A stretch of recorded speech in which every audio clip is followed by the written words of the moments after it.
Tugas Bahasa Indonesia, dosen pengampu Bapak Dr. Nurmanza SPD MPD. Baiklah, di sini kita akan membahas tentang ketersediaan pangan. Mungkin teman-teman bertanya, apa sih itu ketersediaan pangan? Ketersediaan pangan adalah kondisi di mana pangan dalam jumlah yang cukup tersedia untuk memenuhi kebutuhan seluruh penduduk suatu wilayah atau daerah. Ketersediaan pangan tidak hanya mencakup kuantitas, tetapi juga kualitas pangan yang bergizi dan aman dikonsumsi oleh manusia. Baiklah, sebelum kita lanjutkan, apakah teman-teman pernah bertanya, dari mana sih datangnya nasi yang kita makan setiap hari? Bayangkan jika lemari es kita kosong dan pasar swalayan kehabisan stok, apa yang akan kita lakukan?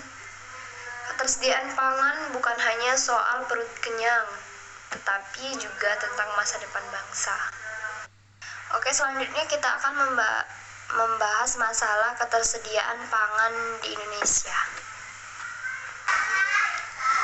Indonesia sebagai negara agraris memiliki potensi besar dalam produksi pangan. Namun, masih terdapat beberapa masalah yang perlu diatasi. Apa sih masalah-masalah itu? Yang pertama adalah produksi pangan yang belum merata. Produksi pangan masih terkonsentrasi di beberapa wilayah tertentu.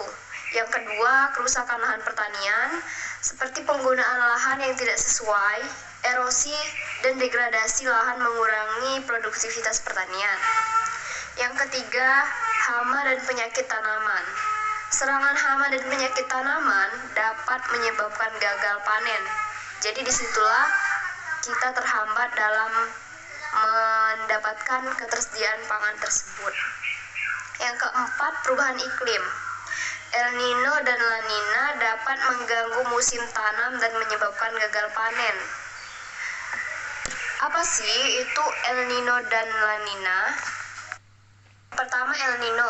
El Nino adalah kondisi di mana suhu permukaan bumi di bagian tengah dan timur Samudra Pasifik menjadi lebih hangat dari biasanya. Dampaknya yaitu peningkatan curah hujan, kekeringan, perubahan suhu, dan gangguan ekosistem laut. Sedangkan La Nina adalah kebalikan dari El Nino, yaitu kondisi di mana suhu permukaan laut di bagian tengah dan timur Samudra Pasifik menjadi lebih dingin dari biasanya. Dampaknya yaitu penurunan curah hujan, peningkatan curah hujan, perubahan suhu, dan gangguan ekosistem laut. Kemudian yang terakhir, masalah yang perlu diatasi itu yaitu sistem distribusi yang belum efisien, di mana masih banyak daerah yang sulit dijangkau oleh distribusi pangan tersebut. Kemudian upaya-upaya untuk menjaga ketersediaan pangan. Menjaga ketersediaan pangan itu tidak cukup jika satu pihak saja yang bekerja, tetapi kita memerlukan berbagai pihak seperti pemerintah, petani, dan juga masyarakat. Yang pertama itu pemerintah. Apa sih yang akan dilakukan pemerintah? Pemerintah akan menyediakan dukungan kebijakan dan anggaran untuk sektor pertanian. Itu yang pertama. Yang kedua, mengembangkan teknologi pertanian yang ramah lingkungan. Dan yang ketiga, memperbaiki infrastruktur pertanian dan distribusi pangan. Yang kedua, petani. Petani akan menggunakan teknologi pertanian yang tepat dan mengelola lahan pertanian secara berkelanjutan untuk kehidupan masyarakat dan dirinya sendiri.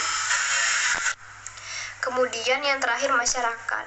Masyarakat harus mengupayakan mengurangi konsumsi pangan yang berlebihan, mendukung pertanian lokal, dan menghemat air. Kemudian di sini kita lihat konsep ketahanan pangan.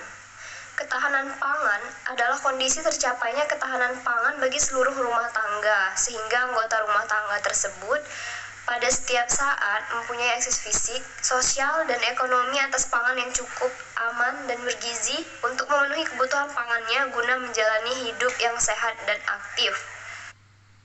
Selanjutnya kita akan membahas indikator ketahanan pangan. Yang pertama adalah ketersediaan pangan, jumlah pangan yang cukup untuk memenuhi kebutuhan. Yang kedua, akses pangan, kemudahan memperoleh pangan baik dari segi fisik maupun ekonomi. Yang ketiga, utilisasi pangan, yaitu pemanfaatan pangan secara optimal untuk memenuhi kebutuhan gizi. Dan yang terakhir, stabilitas pangan, yaitu ketersediaan pangan yang stabil sepanjang waktu. Oke, dari materi yang saya bahas dapat disimpulkan bahwa ketersediaan pangan merupakan isu yang kompleks dan membutuhkan perhatian dari semua pihak, baik itu pemerintah, masyarakat, petani, dan lainnya. Dengan upaya bersama, kita dapat mewujudkan ketahanan pangan nasional dan memastikan bahwa seluruh masyarakat Indonesia memiliki akses terhadap pangan yang cukup, aman, dan bergizi. Sekian penyampaian dari saya. Jika ada salah kata, saya mohon maaf. Kepada Allah saya mohon ampun. Wabillahi taufiq wal hidayah. Wassalamualaikum warahmatullahi wabarakatuh.